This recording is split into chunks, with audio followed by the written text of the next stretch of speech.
Hello दोस्तों, स्वागत है आप सभी को मेरे इस चैनल पे। आज हम लोग हिंदी का बहुत महत्वपूर्ण टॉपिक समास के बारे में पढ़ेंगे।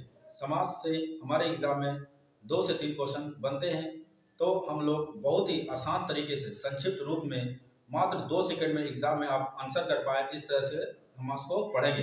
क्योंकि इस टॉपिक से बहुत सारे कंफ्यूजिंग क्वेश्चन बनते हैं और हार्ड क्वेश्चन। तो हम लोग स्टार्ट करते हैं समास। तो समास किसे कहते हैं? तो समास का अर्थ होता है संक्षिप्त रूप। किसी भी बड़े पद को छोटा करना समास कहलाता है। तो समास का अर्थ होता है संक्षिप्त। जैसे राजा का पुत्र को छोटा करके राजपुत्र बनाया जाता है, यही समास है। अब देखते हैं समास कितने प्रकार के होते हैं। तो समास 6 प्रकार के होते हैं। कौन कौन सा समास होते हैं? तो पहला है अव्ययभाव समास, दूसरा दिग्गु समास, तीसरा द्वंद्व समास, चौथा कर्मधारय समास, पांचवा तत्पुरुष समास और छठा बहुब्रीहि समास। तो हम लोग देखेंगे अव्ययभाव समास। अव्ययभाव समास उसे कहते हैं जिसका प्रथम पद प्रधान हो। तो हम लोग इसे ट्रिक से समझेंगे कि अव्ययभाव समास किसे बोलते हैं। तो इसका ट्रिक क्या है कि अगला पद उपसर्ग हो।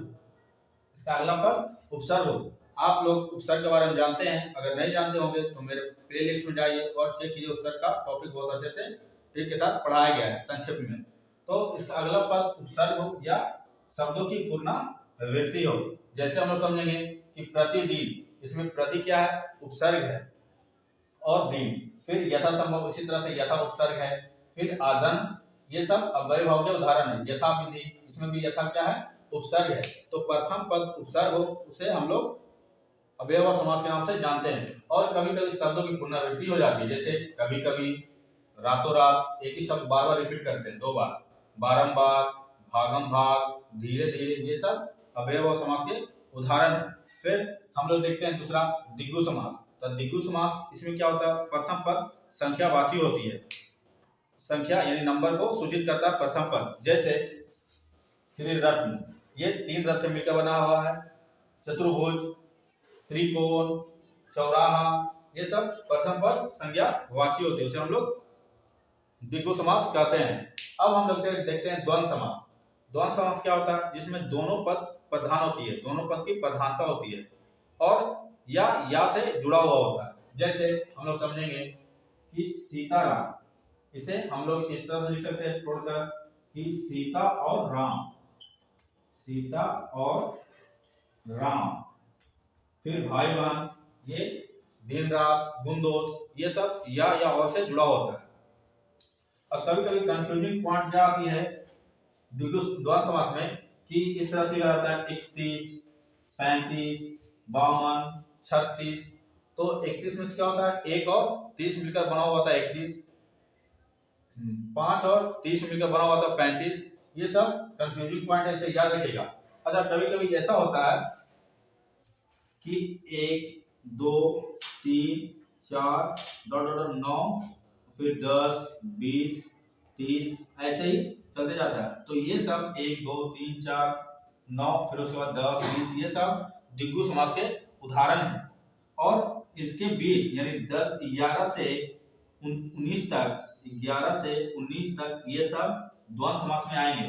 फिर 21 से 29 तक ये भी द्वंद्व समास में आएंगे। 31 से फिर 39 तक ये भी द्वंद्व समास में आएंगे। लेकिन 1, 2, 3, 4, 5, 6, 7, 8, 9, फिर 10, 20, 30, ये सब दिग्गु समास के उदाहरण हैं। और इनके बीच जो आते हैं वो 11 से 11, 12, 13, 14, 15, ये सब द्वंद्व समास के उदाहरण हैं।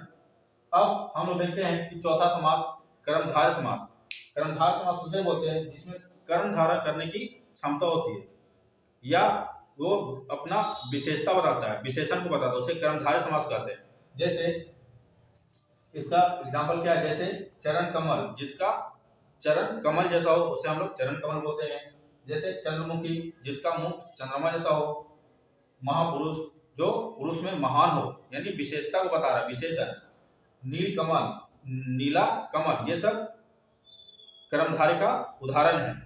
तत्पुरुष समास को देखेंगे तो 5वां नंबर है तत्पुरुष समास। तत्पुरुष समास में क्या होता है? तो इसमें कारक चिन्हों का प्रयोग होता है। तत्पुरुष समास में कारक चिन्हों का प्रयोग होता है। कारक चिन्ह में कर्ता और संबोधन छोड़कर बाकी सब कारक चिन्ह है, उनका प्रयोग होता है। जैसे हम लोग एग्जाम्पल से समझेंगे तो माखन चोर। माखन चोर क्या होता है? तो इसमें माखन को चुराने वाला, माखन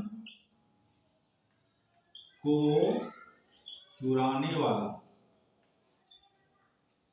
ये को है, को कर्म कारक का प्रयोग है, उसे नेत्रहीन, तो इसका समास क्या होगा? समास विग्रह क्या होगा? नेत्र से हीन, नेत्र से हीन। फिर है रसोई घर, तो रसोई के लिए घर, ये के लिए संप्रदान कारक होगा, रसोई के लिए घर, रसोई के लिए घर, तो के लिए देखिए, ये के लिए संप्रदान कारक का प्रयोग होता है। तो इसी तरह कि तत्पुरुष समास में कारक चिन्हों का प्रयोग होता है। फिर धनहीन, तो धन से हीन, राजपुत्र, तो राजा का पुत्र, कवि श्रेष्ठ, तो कवियों में श्रेष्ठ। ये सब तत्पुरुष समास में कारक चिन्हों का प्रयोग होता है। आप लोग इन कारक चिन्हों का याद कर ले। फिर नेक्स्ट देखते हैं हम लोग बहुब्रीहि समास। छठा है बहुब्रीहि समास। बहुब्रीहि समास में क्या होता है? तो इसमें कोई तीसरा अर्थ निकलता है, शब्दों का कोई तीसरा अर्थ निकलेगा, उसे हम लोग बहुब्रीहि समास कहेंगे, या इनमें देवताओं का नाम आता है। जैसे लंबोदर, लंबोदर अर्थात गणेश, जिसका लंबा हो उधर। फिर चक्रधर, चक्रधर अर्थात विष्णु। चतुर्भुज, चतुर्भुज भी विष्णु को बोलेंगे। और नीलकंठ, नीलकंठ यानी महादेव। तो ये सब बहुब्रीहि समास के उदाहरण होते हैं।